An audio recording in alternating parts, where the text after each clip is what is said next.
you take my hand? Let our hearts guide us on our way. We will find our roots back home again. And I know there is more to what you see. And I know there is more to what you need. And I know there is more to where you belong. And I know there is more, yeah, yeah. More to go.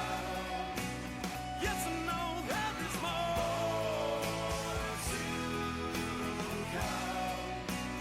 More to come in this world. More to go. Yes, I know there is more to go. Tired of feeling alone.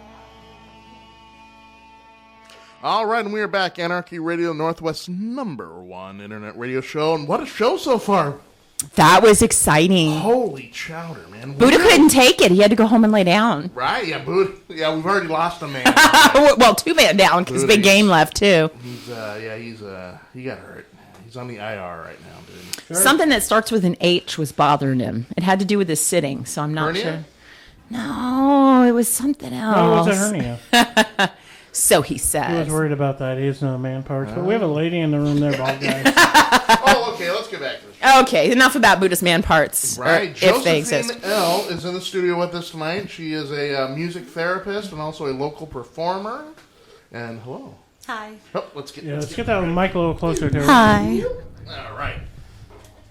Thanks for. Get up I on mean, it. it's actually it's been a few weeks since we did our Spotlight on Local Music segment. That's right. Yeah. Yeah. And tonight we have Josephine L sitting in here with us tonight. So, Josephine, first of all, let me throw out a first question for you. Is what got you to music? I mean, was it a thing from childhood? Let's take us back to the genesis. Were you one of those babies that was always bopping your head to the time of the Right. music and singing when you were 2? And Yeah, I think so. yeah. Whether it was welcomed or not. Yeah, I always had a music appreciation from the very first moment I can recall, which was way, way back.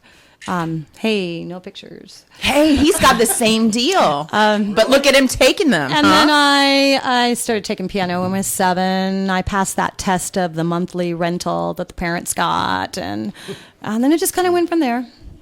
Yeah. So, like, who was your influences? I mean, you grew up, you're listening to stuff. What shaped and formed you, so to speak? And she's well shaped and well formed. No, I mean, like, Thanks. Yeah. It's radio. You got to tell people. They can't see that right away. No, who's your influences? Tell them what I'm wearing, folks. No. Oh, very nice. She's Kind of a wearing Hawaiian very influence. Fetching. Well, this is going to sound a little odd, but it had quite a bit of everything going on because the Beatles were popular about that time, and my mom was a big music lover, so I was always listening to Frank Sinatra and the Beatles and Big voices.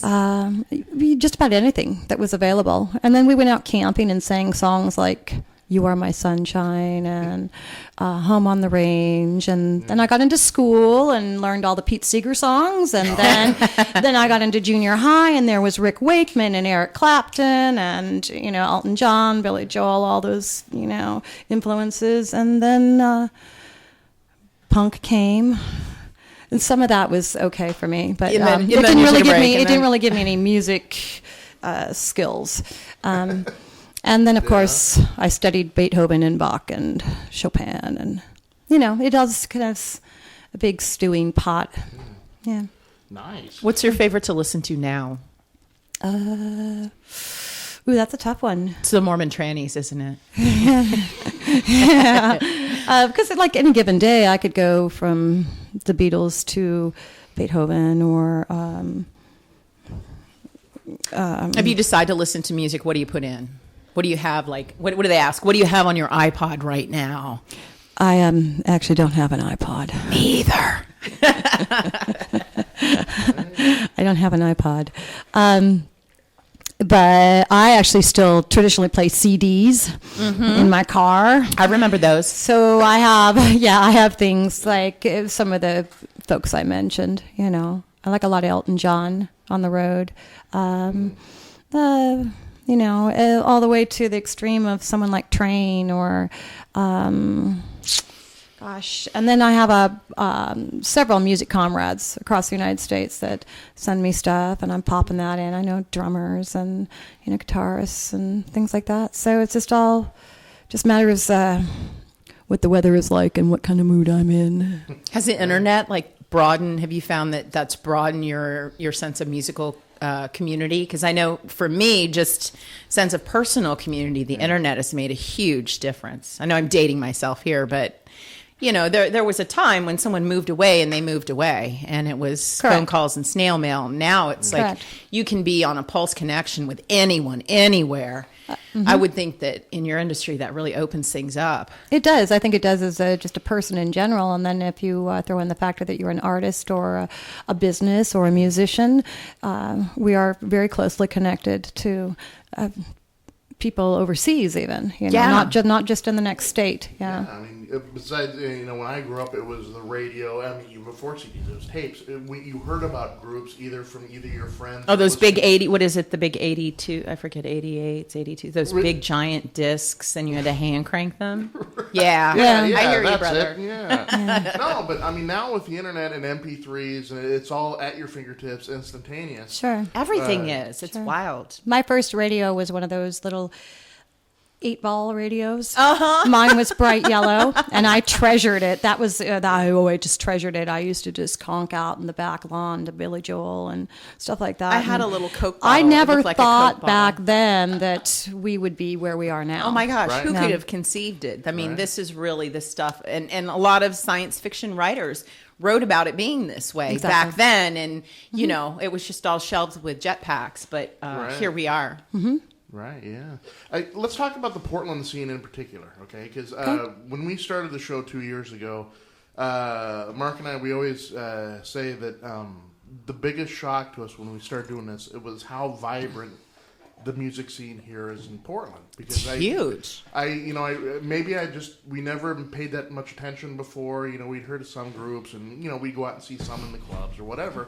But since now we book literally, the last count is we've had, 80 or 90 different bands. And there's on the tons show. that we haven't even touched. I mean, Sure. we're just piercing the surface. And to be honest, before we started the show, the only local bands at that point I've heard of was Seafood Mama or the Quarterflash, Dan yeah. Reed Network. remember those. You know, I mean, Shoes. because I'm not a bar guy. You know, I don't really Right. drink, so I don't really go to bars. Don't really leave the house. No, I try not to. Once a week I get forced out. Away from my pug, Josephine. You don't understand. Oh, he's how checking his angry watch how he soon he can gets. be home. Seriously. Dude, he gets lonely. Don't get him started, Dana. Well, you should carry him around with you in a little tiny basket. You saw his little pug face as I leave him, you would understand. There is nothing Little pug sexier than a big, strong man with a tiny dog under their arm. I've said that a million times. I when think it's met- a little peculiar myself. Do you? Well, when I met the do. big Norwegian, he traveled with a little tiny Jack Russell Terrier in his armpit at all times, like a hand puppet almost. Well, It was cool. I would say that not in general. I think they're great. I think every now and then there's some isolated situations, but I've noticed. I've always thought it was a little odd over the last few years. You know, all these advertisements with these, you know, big dudes with these little tiny dogs, and I'm thinking, okay, you know, It shows that they have are heart. soft They and can care. yeah, okay. You know, even And that's why my dog is 75 pounds. Welcome back to Dog Talk. Dog Talk. Then Didn't I do this last week? I took it to. I'm We should sorry. I take take this it to to the pets Petco. again. That's me. That's just my nature. Our next live remote, Josephine, Yeah. give us an idea. We're going to Petco. yeah. Only if I can hold the animals. Right, the Humane Society. Hey, everybody. Woohoo! No, but no, the biggest thing that shocked me is how vibrant the Portland music scene is. I mean, I just never had an idea. I mean, we've had all these bands on and stuff. And as an artist and stuff, and you look around, what do you make of the creativity level here in the Northwest? Oh, we're the best in the country. Yes, I agree. Agreed. We are. And no offense It's to an all my anomaly, friends right? out I mean, there it's not across this the way world, everywhere. but It's an no, it's not. anomaly. No, we have something special out here, especially up in this Northwest area, where there's a lot of talent. Not only on the stages, but in little hidden corners. And there's a lot of camaraderie. There's a lot of things that we do here in the community with events and people banding together and supporting musicians going on tour, you name it. Financial events, to support a family member. Benefits and Yeah, stuff. It benefits, amazes exactly. me the number of people that pour we forward have for a an benefit. interesting group out here, and we have a lot of the community that really strongly supports it too, which is fabulous because we hear how scarce that is in many places. And there are a lot of really cool venues here that we've been to that embrace local bands and even benefits. Mm-hmm. A lot of these bookers and venue owners will, like Katie O'Brien's. We were there for a benefit not too long ago. Right. Of course, the Tonic is another fine venue here in Portland. Right. Well, geez, at Katie O'Brien's, they're just pushing tables over and making a spot so that they can have music there. They're cutting a hole in their normal spot for it. Right. Do you have a favorite place to play, Josephine? In my living room. So you don't like to leave your house either? Is what you're saying? No, I leave my house all the time. I have a kind of an interesting circumstance that I have a music therapy practice that takes me out to play music every day, or virtually every day, sometimes several hours. And so I'm a working musician in a different capacity than what maybe is on the surface. However, having said that, I do play events. I do play at restaurants and, different little kind of soirees and things like that too. So to name, one or two, I'm not going to name drop, but I will.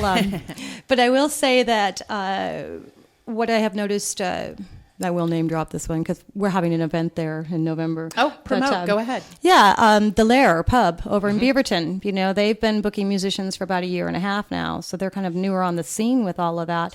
But therein is another environment that has really made musicians welcome, and they open up their doors on Sundays for benefits and events and things like that. So having said that, I've attended several there, and on November 9th, we're going to have another benefit. It's going to benefit the Meals on Wheels Multnomah Village chapter. And we have a nice lineup of local artists. Some are fairly well known, and some some have not gotten as much exposure as they should have or should be. So we're I'm putting a whole little team together, and we're going to do something really fabulous over there. So that's just another great place that's here in town that has really in a short period of time, in my opinion, really done some phenomenal things in welcoming musicians. And another venue that actually really promotes them too, and really serves them well, whereas we're used to a lot of other venues around town. Let's not even go down that road. That's a whole different interview. But so that one wasn't on your list, so I wanted to throw that out there because I know of that one personally.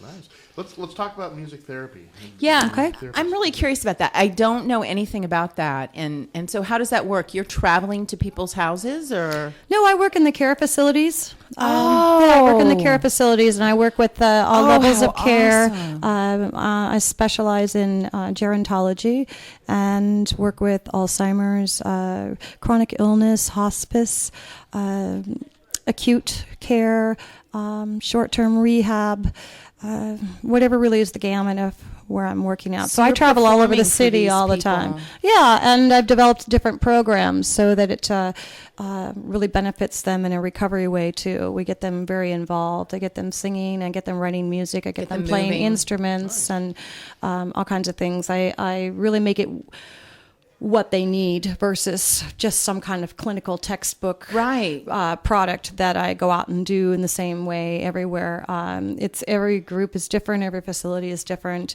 every action is different, and it's phenomenal. I'm very blessed to do it. I've been doing it for 8 years now, and back when I had that little 8-ball radio, I never knew that was going to happen either. right? Well, I don't even know if you could have thought that that area of opportunity existed. Well, it actually originated about the mid-50s, but it didn't really start getting a lot of attention until maybe about 20 years ago. And even then, I don't think it's been promoted to the students that are involved in music. I don't think it's been shown to them that it could be a great opportunity for them. But more so lately, in the last decade than years before. Well, I can totally see that. I have a dear friend who's in her 80s, and she had an injury and ended up in a care facility. And really, there wasn't that much for her to do there, anything really. And she's a very active, mentally alert individual. And something like that would have just, to use her terms, just tickled her to death, you know, to be able to participate in something active. And she's blind, so she also enjoys, auditory input. So the whole thing would have been really exciting. Because if that's not going on, most of the time they're by themselves in their room if they're not getting their specific treatment. Yeah, they are. I could make this conversation really dismal and tell you the real truth of the matter here. Yeah. But what I will say that is great and glorious is that through what I do, I've actually found a lot of people that have been previously involved in music, whether they taught or whether they played in a band. So that comes out when you're there. Exactly. And once they identify that, I really start honing in on that and trying to accentuate that, get them to tap back into that, either with their stories or with giving them something to play, or it could be, I'm really good on the spur of the moment with all of that stuff. Right. I've learned to have to be to really make it worthwhile. But I meet a great gamut of people, and the majority of them tell me that if they didn't have any music, they would wither and perish, and things like that we don't want to see happen. Who typically books you? Is it the facility that has you in, or how do you get connected with these groups? I do it. You contact the facility and say, are you interested in doing this, or... I have a variety of ways I go about it. That's really kind of fun. How can people contact you if it's something they're interested in? Maybe they're running a senior facility or a care facility, or maybe something with children. Do you do events and stuff for social celebrations like parties and things like that as well? Yeah, all the time. Yeah. They can go to jellycreations.com. And it'll take them right into my Reverb Nation, and they can email me there, or they can contact me on Facebook, or everything's changing. We were having a discussion out there, the fellas and I, about some technical things that are changing. So it's really hard to say where to send people now to find us, right, Don? Oh, it's funny. I mean, I could rattle off all the websites I have, but at the end of September, we're going to have them somewhere else. So yeah, exactly. Yeah. So we're doing that with House of Sound too. Yeah. I guess they're switching to Tumblr, and I'm like, what? I just figured out Facebook. Right. You guys just made me figure out Facebook. Tumblr, tweet, what? My 10-year-old can only keep up so fast. She's my tech expert, so. Right, and she's the IT department. Yeah, the IT department at home is the 10-year-old. But let's talk about the therapy part, because the power of music, it really is, for all of us, it's the soundtrack of our lives. It's spiritual. And it's inside. I can imagine how engaging that would be for somebody who, maybe has the onset of dementia or Alzheimer's or something, that maybe things are forgotten in a way, but the music brings it back a little bit. Familiar chords. Right. Yeah. Talk about your work with people with like the cognitive problems like dementia and Alzheimer's, and the power that music therapy does with that. Okay, I'll tell you a little example. I don't know why this one came to mind right when you were talking about that, but I'll just tell you. Quite some time back, I was working in an Alzheimer's wing, and it was Christmas time. And I used to visit the same place every week, and it was a whole little wing of folks with Alzheimer's. And they were pretty laid out, pretty severe situation. And there was this one gal, I'm not going to say her name. She's not with us anymore, but just to respect her privacy, she was really laid out. And anyway, one day I'm playing these Christmas carols, and I was used to her, kind of screaming and, not feeling too content. And so their way to deal with that was, with some medication. So then I went through weeks where she was totally laid out. I went watched this roller coaster going on. And at one point I was playing Santa Claus Comes to Town, and all of a sudden she just sits up and starts singing. Wow. I was like, whoa. Yeah. That was actually kind of in the early days. And that was like a really vivid experience for me to wow, and since then I've had lots of great experiences where,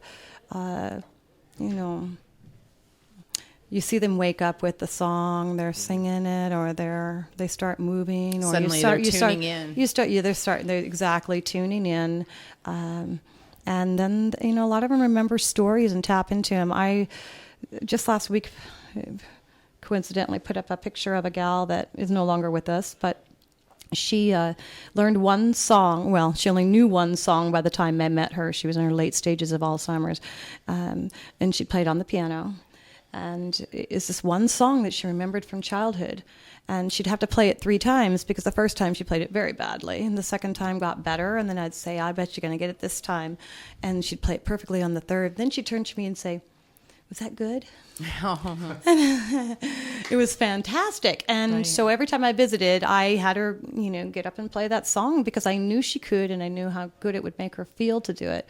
And, it was the only one she knew. And but she did. And, she was in her early 90s, and had been dealing with that extreme level of Alzheimer's. The brain is a strange thing. It's fabulous. It's fabulous. That music, sound is hugely important for a kind of something that's going to kick off remembrances. Mm-hmm. Sound is really strong, and your brain is so crazy. Sometimes there's just small pathways here or there. Mm-hmm. I was asked to work with a coma survivor one time by the facility. It was separate from the group situation, and he'd been in a car accident and some family loss and everything. But when he woke up from his coma, he was in quite a situation, and so I was brought in to spend time with him on a regular basis using music, and it started opening up some things in him, and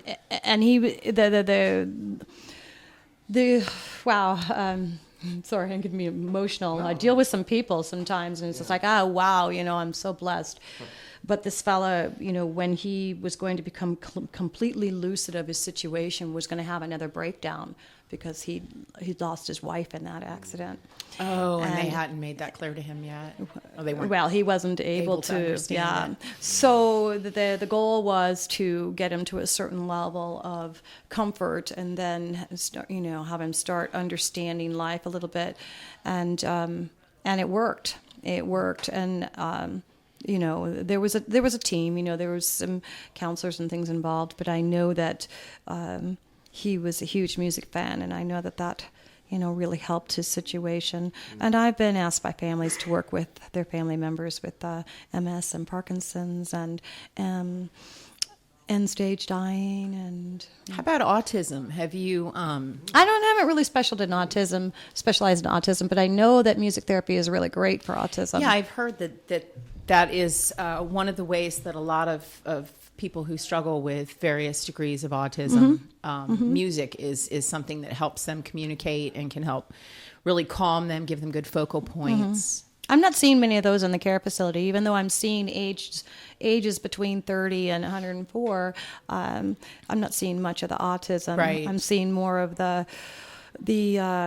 folks that have maybe had birth defects and are unable to take care of themselves, or have had accidents or chronic illnesses or aging issues, things like that. So. Excellent. Well, you know what? I'm about ready for me too. Yeah, I was sitting here thinking I'm ready to hear some of this. Yeah. All this talk. Maybe I could give me some therapy. Right.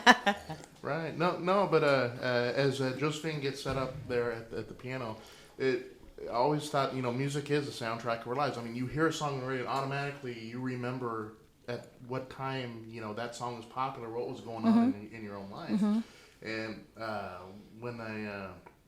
when we reached out and asked you to come on, that was the first thing I thought of, was people with, you know, like dementia and Alzheimer's. That could be a way to trigger something, because that seems to just break through almost. Sure. You know, whatever. But let's hear some music. Right. Yeah, absolutely. Yeah. I want to hear some music. Anarchy Radio on the road today. Live from Cellar Studios. Right. Somewhere A in secret, Fort Worth. undisclosed location, because it's too cool to share. Underground. We That's are right. underground. Underground radio tonight. Roar. Right. So I'm going to go stand in the doorway, and Vanna, you keep talking, and I'll cue you when you No are ready to problem. go. Well, I'm going to be able to hear it when they start, dude, so. Right. Yeah, how cool is it, Tuesday's Project, to let us into their bat cave? Amazing. What a setup Don has here. No kidding. What does he really do for a living? That's my question. I don't think we're going to find that out. He says he sells truck parts, right? What? Guy's a multimillionaire selling spark plugs. I don't buy it. Spark plugs on the internet, maybe.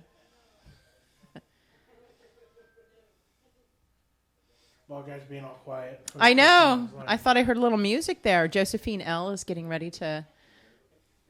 Yeah. Yeah, we're ready. I don't hear anything. I got it up. It's up. Nothing's coming through, though, boys.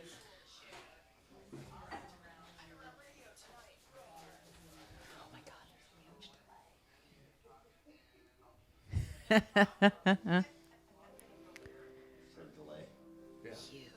not hearing Josephine through the headphones yet.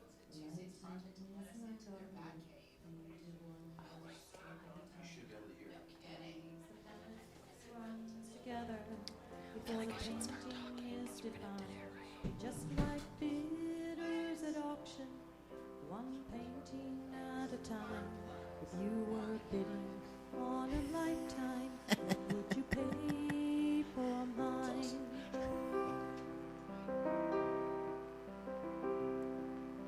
These soft words that I've uttered have me feeling many things. All I've ever wanted to be is a girl that laughs and sings.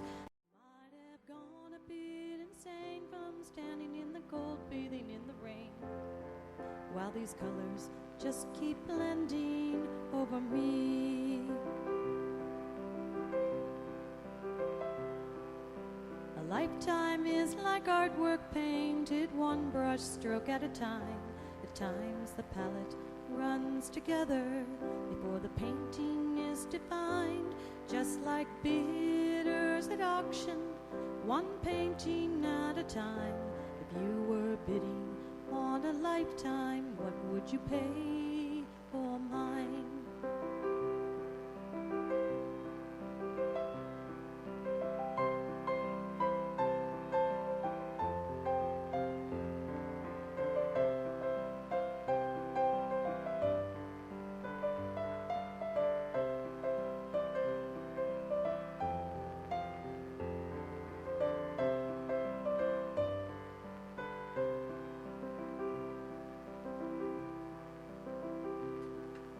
The best thing to do when you're hurting is to get out there and fight for something.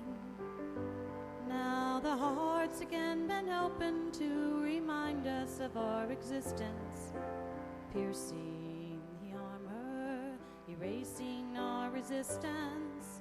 A lifetime is like artwork painted one brush stroke at a time. Times the palette runs together before the painting is defined. Just like bidders at auction, one painting at a time. If you were bidding on a lifetime, what would you pay for mine? Oh, life is like art, painted one stroke at a time. Let the colors blend together, you will one day be defined.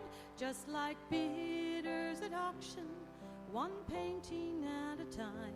If you are bidding on a lifetime, what will you pay for mine?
asked him if he'd ever been in love before. I needed to know just what his heart had been through. He said he'd never really seen love forevermore, but if I ever have, it would have to have been with you.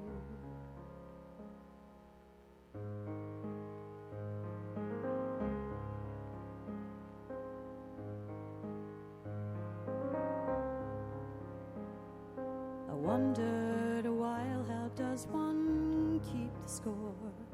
How would he know when his illusion came true? He kept me coming back, my mind an open door, the scariest one I've ever had to walk through.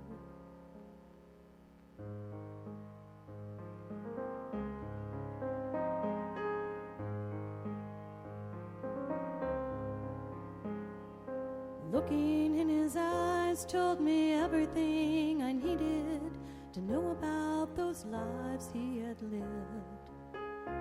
And oh, when I opened my eyes, my heart knew right where it had been.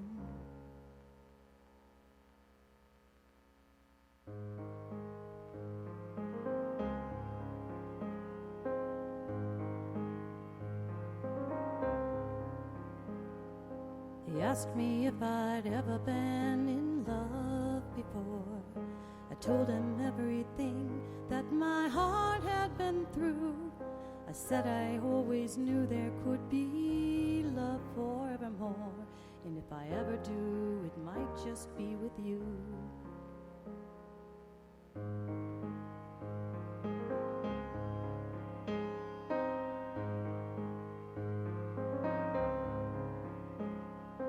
Looking in my eyes told him everything he needed to know about those lives I have lived. And oh, when he opened his eyes, he knew right where his heart had been.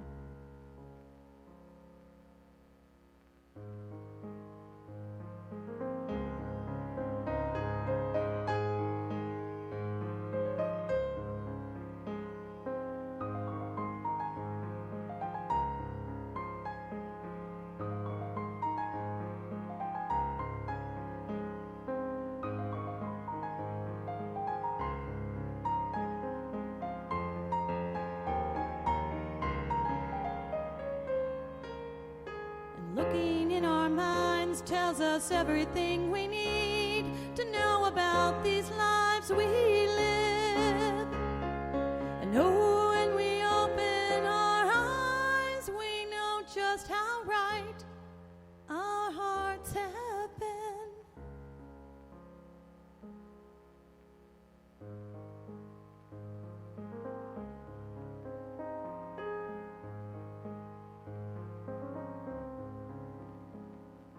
He asked me if I ever could love anymore. I told him what my heart had been leading me to. He asked me how I knew there would be a forevermore. I said there is, and it's always been with you.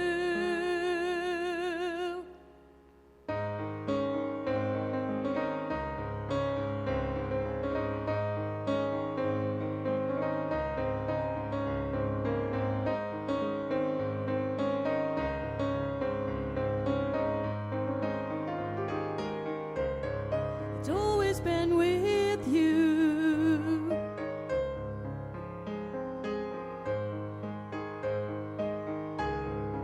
Always be with you.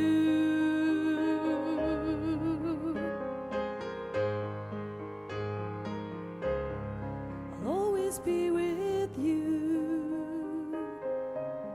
It'll always be with you.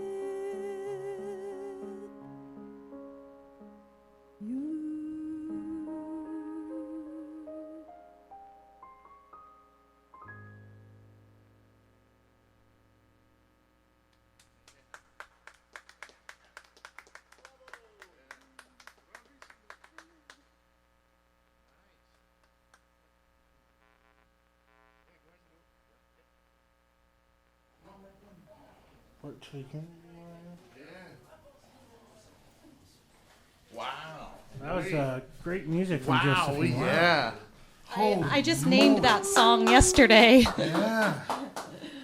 Wow. Awesome stuff, That Josephine. is. It's fantastic. I feel like taking a nap. Well, no, I love it. Hey, if I hired you to come to my house, right, set up, play me to sleep for insomnia, because this is not a slam on your music. Your music's it's so soothing, relaxing. And Could I play with your pug afterwards?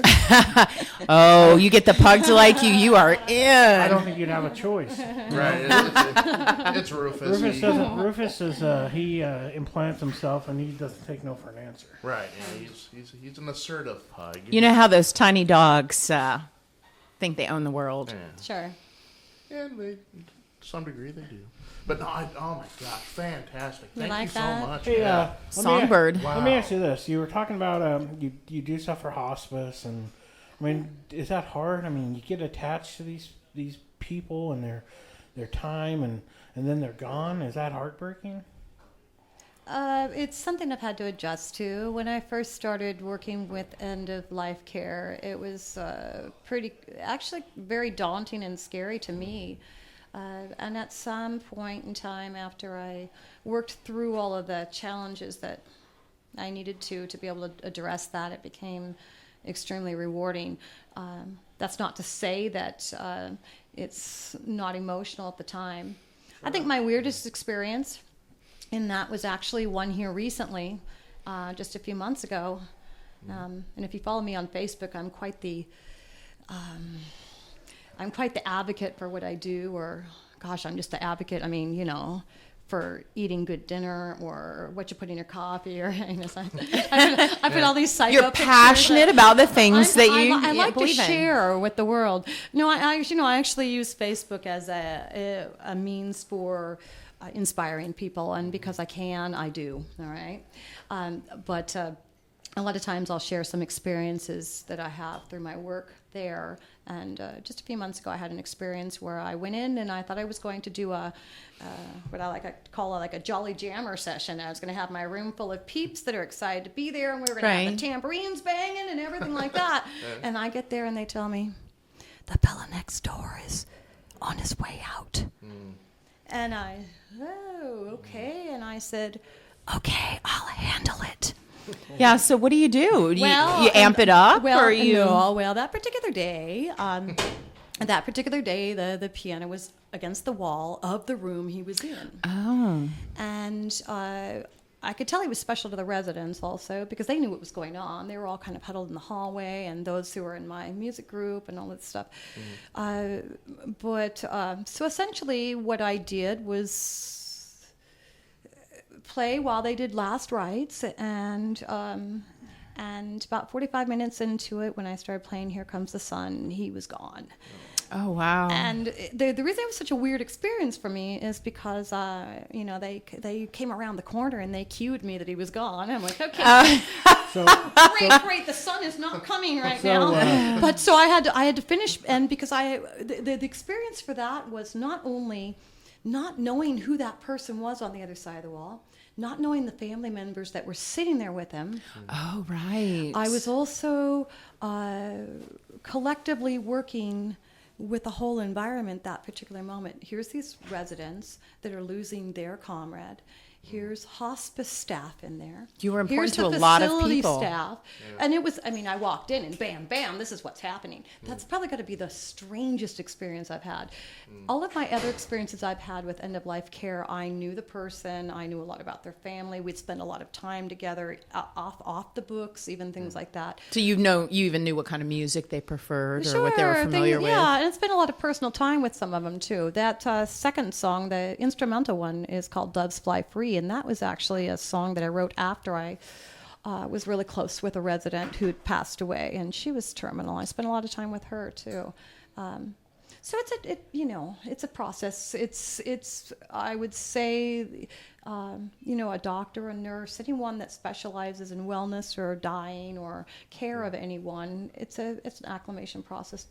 and doing it and how using the music as a tool to use probably helps me just as much as it helps them. I can guarantee that.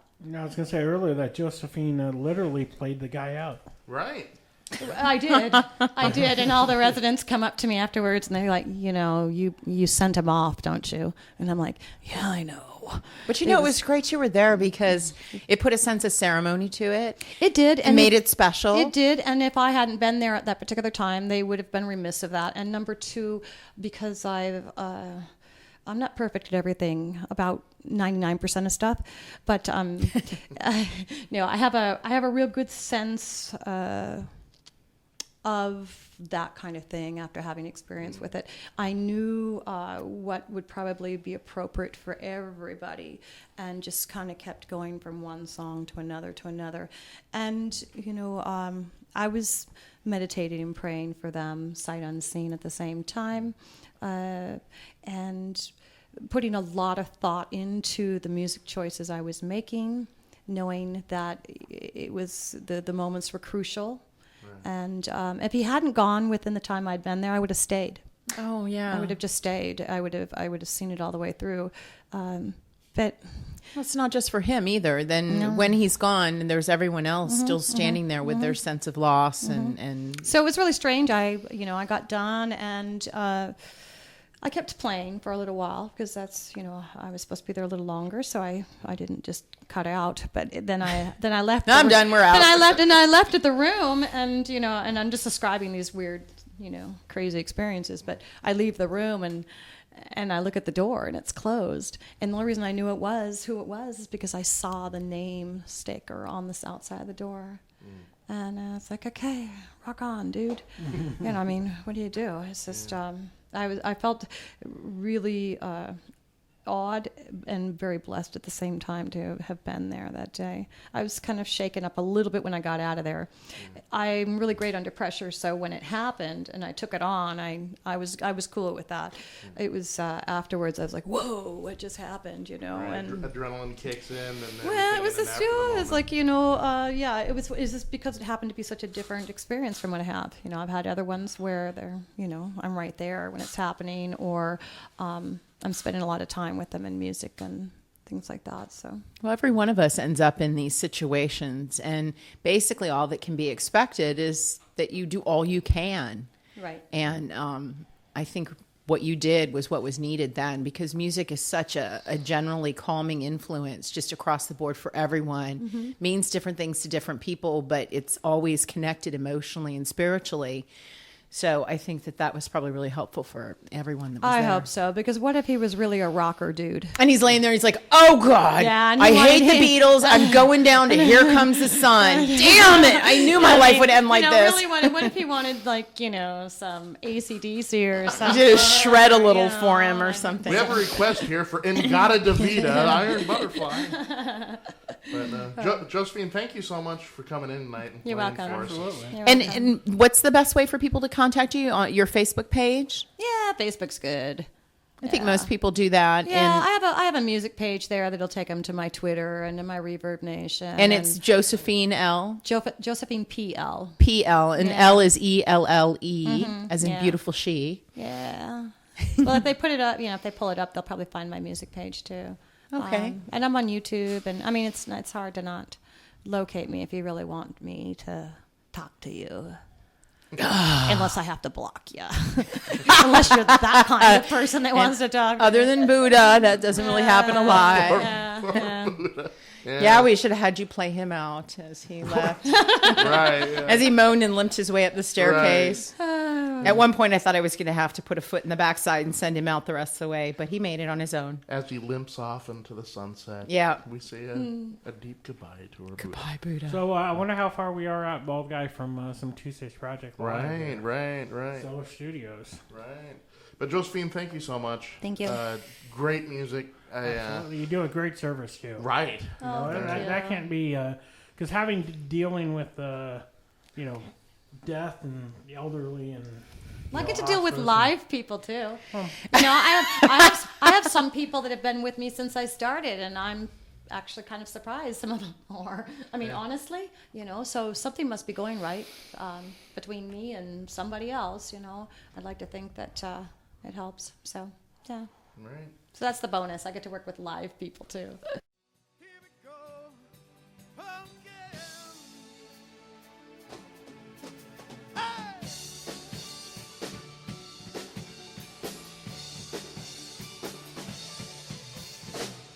Easily here next to you. Wonder if you had a clue. A great distance between us. A love started, won't finished. Your voice intoxicating, your smile.